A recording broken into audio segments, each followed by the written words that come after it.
জুবিন গাৰ্গৰ মৃত্যু 2 মাহ 7 দিন হৈ গ'ল, কিন্তু এতিয়ালৈকে অসমৰ মানুহে জানিব পৰা নাই যে জুবিন গাৰ্গৰ মৃত্যু কেনেকৈ হ'বলৈ পালে।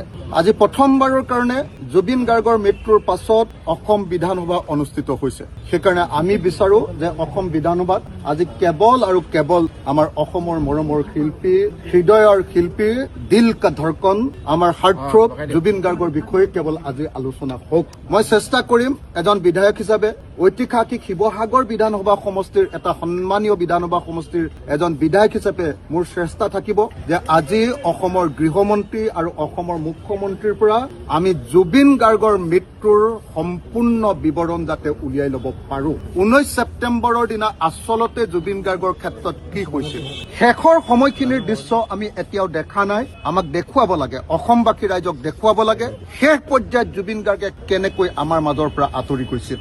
আমাক লাগে যে কাৰ দুখৰ কাৰণে জুবিন গাৰ্গে এনেকৈ মৃত্যুৰ বৰণ কৰিবলগীয়া হৈছিল, সেই কথা আজি স্পষ্টকৈ লাগিব। মুখ্যমন্ত্ৰীয়ে তালি ভালি কৰি থাকিলে নহ'ব।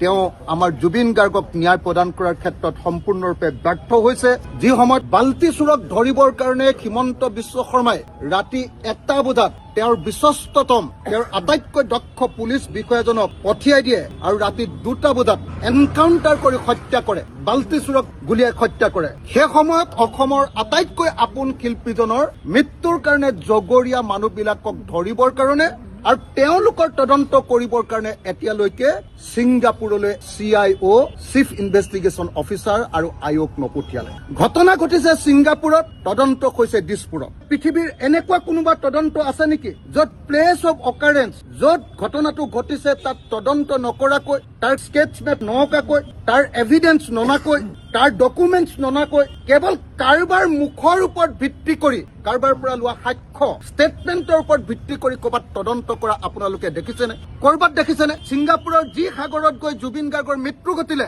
সেই সাগৰৰ এটুপি পানী নোচোৱাকৈ IO বা CIO বা তদন্তকাৰী বিষয়াই জুবিন গাৰ্গৰ মৃত্যুৰ ৰহস্য, হত্যাৰ ৰহস্য উদঘাটন কৰিব পাৰিবনে? পৃথিৱীত এনেকুৱা কোনো তদন্ত আছে? গতিকে এই তদন্ত সম্পূৰ্ণৰূপে প্ৰশাসন, হিমন্ত বিশ্ব শৰ্মাৰ তদন্ত সম্পূৰ্ণৰূপে নাটক। মই বাৰম্বাৰ চিঞৰি আছিলো যে বিদেশত তদন্ত কৰিবৰ কাৰণে BNSSৰ 208 ছেকশ্যনৰ অধীনত প্ৰথমতে চেণ্ট্ৰেল গভৰ্ণমেণ্টৰ পাৰ্মিশ্যন ল'ব লাগিব। তেওঁলোকে জনাই নাছিলে। মই চিঞৰি থকাৰ পাছত 2 মাহৰ পাছত পাৰ্মিশ্যনটো লৈছে। জন্মৰ দিনটোত জুবিন গাৰ্গৰ যোৱা 18 তাৰিখৰ দিনা কেৱল চেণ্ট্ৰেল গভৰ্ণমেণ্টৰ পাৰ্মিশ্যন লৈছে। BNSS 2023 100 ছেকশ্যন 112 আৰু 114 অনুসৰি বিদেশত যদি এনেকুৱা ঘটনা ঘটে, বিদেশত তদন্ত কৰিবৰ কাৰণে যি ব্যৱস্থা আছে সেই ব্যৱস্থা এতিয়ালৈকে প্ৰয়োগ কৰা হোৱা নাই। কোৰ্টৰ জৰিয়তে লেটাৰ অফ ৰিকুৱেষ্ট বা লেটাৰ্ছ ৰেগটৰী পঠিয়াব লাগে, কোনো হোম ডিপাৰ্টমেণ্টৰ জৰিয়তে নহয়। কোৰ্টৰ জৰিয়তে ইয়াৰ পৰা লেটাৰ অফ ৰিকুৱেষ্ট বা লেটাৰ্ছ ৰেগটৰী পঠিয়াব লাগে বিদেশলৈ। এতিয়ালৈকে কোনো কোৰ্টৰ পৰা তেনেকুৱা ধৰণৰ লেটাৰ অফ ৰিকুৱেষ্ট পঠিওৱা হোৱা নাই। আৰু এনেকৈ গোটেই জুবিন গাৰ্গৰ মৃত্যুৰ তদন্ত সম্পূৰ্ণৰূপে প্ৰশাসনত পৰিণত কৰিছে। এই বিজেপি চৰকাৰৰ দিনত জুবিন গাৰ্গক হত্যা কৰা হ'ল, হিমন্ত বিশ্ব শৰ্মা চৰকাৰৰ দিনত জুবিন গাৰ্গক হত্যা কৰা হ'ল, ফিজিকেলি হত্যা কৰা হ'ল। আৰু হিমন্ত বিশ্ব শৰ্মাই জুবিন গাৰ্গক মানসিকভাৱে, আত্মিকভাৱে প্ৰত্যেক দিনাই তেওঁ হত্যা কৰি আছে। জুবিন গাৰ্গৰ বিৰুদ্ধে কথা কৈ, তেওঁলোকৰ পৰিয়ালৰ বিৰুদ্ধে কথা কৈ, জুবিন গাৰ্গক মাইনাছ কৰিবৰ কাৰণে সদায় জুবিন গাৰ্গ আৰু ভূপেন হাজৰিকাৰ মাজত তুলনা কৰি মুঠতে প্ৰত্যেক দিনাই জুবিন গাৰ্গক আত্মাক হত্যা কৰিবৰ কাৰণে, আদৰ্শক হত্যা কৰিবৰ কাৰণে চেষ্টা কৰিছে। যি জুবিন গাৰ্গে সমাজবাদৰ কথা কৈছিলে, যি জুবিন গাৰ্গে ধৰ্ম নিৰপেক্ষতাৰ কথা কৈছিলে, সেই জুবিন গাৰ্গক খুৰ খুৰাই দিয়ে গীতৰ পংক্তি আওৰাই জুবিন গাৰ্গক তেওঁ সাম্প্ৰদায়িক বনাবৰ কাৰণে চেষ্টা কৰিছে। প্ৰত্যেক দিনে এনেকৈ কৰিছে।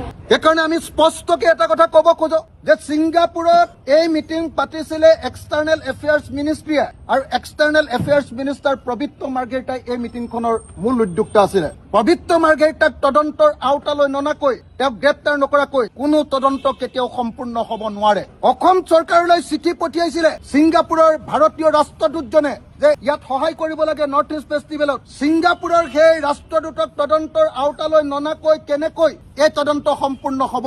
নৰ্থ ইষ্ট ফেষ্টিভেলৰ প্ৰগ্ৰেমত গৈ অসমৰ মুখ্যমন্ত্ৰীৰ পত্নীয়ে ফেশ্বন শ্ব' পাতিছিলে বুলি সম্পূৰ্ণৰূপে অভিযোগ আছে। ৰিণিকী ভূঞা শৰ্মাক তদন্তৰ আওতালৈ ননাকৈ তেতিয়াহ'লে কেনেকৈ তদন্ত তদন্ত সম্পূৰ্ণ হ'ব।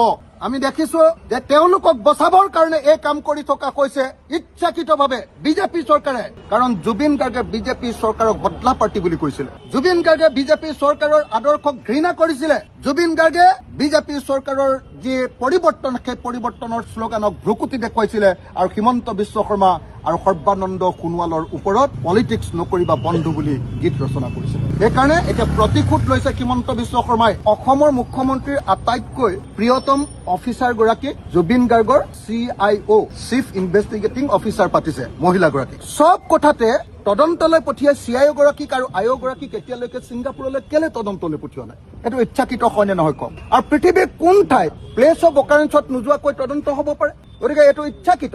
আজি বিধানসভাত আমাক প্ৰত্যেকটো প্ৰশ্নৰ উত্তৰ লাগিব। গৃহমন্ত্ৰীয়ে হয় পদত্যাগ কৰিব লাগিব, নহলে সম্পূৰ্ণৰূপে আজি অসমৰ মানুহক ন্যায় প্ৰদান কৰিব লাগিব, জুবিন গাৰ্গক ন্যায় প্ৰদান কৰিব লাগিব। আপোনালোকে জানে যে মোক কথা ক'বলৈ নিদিয়ে। সেইকাৰণে মই আজি অসম বিধানসভাত যাতে শক্তিৰে সৈতে সমগ্ৰ অসমবাসী ৰাইজৰ শক্তিৰ লগত লৈ যাতে মই আজি কথা ক'ব পাৰো, মুখ্যমন্ত্ৰীক যাতে বাধ্য কৰিব পাৰো, চৰকাৰক বাধ্য কৰিব পাৰো ন্যায় দিবৰ কাৰণে, তাৰ কাৰণে আশীৰ্বাদ কৰিব। জয় আই অসম, জয় জুবিন দা। জুবিন দাই ন্যায় পাবই লাগিব।